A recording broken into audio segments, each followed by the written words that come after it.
આગળ વધીએ દ્વારકાની વાત કરીએ જ્યાં 21 નિર્જન ટાપુ પર લોકોની અવરજવર પર રોક લગાવવામાં આવી છે। જિલ્લાની દરિયાઈ સીમામાં આવેલા 21 ટાપુઓ પર પ્રતિબંધ ફરમાવવામાં આવ્યો। 23મી જુલાઈ 2026 સુધી લોકોની અવરજવર પર પ્રતિબંધ રહેશે। જિલ્લામાં આવેલા કુલ 24 પૈકી 2 ટાપુ પર જ માનવ વસાહત વસેલી છે। દેશ વિરોધી પ્રવૃત્તિ અટકાવવા માટે સુરક્ષાને ધ્યાને લઈને આ નિર્ણય લેવાયો છે। જાહેરનામાનો ભંગ કરનાર વિરુદ્ધ કાયદેસરની કાર્યવાહી પણ કરવામાં આવશે। વધુ માહિતી સાથે સંવાદદાતા જયદીપ જોડાઈ ગયા છે। જયદીપ, દરિયાઈ કાંઠા આસપાસ જે પણ ટાપુઓ આવેલા છે ટાપુઓ પર પ્રવેશબંધી થોડા સમય માટે કરવામાં આવી છે, શું કારણ તેની પાછળનું?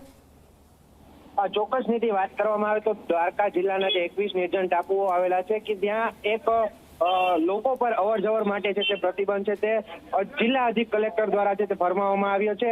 વાત કરવામાં આવે તો 24 જેટલા ટાપુઓ છે કે જે દ્વારકા જિલ્લાની અંદર આવેલા છે।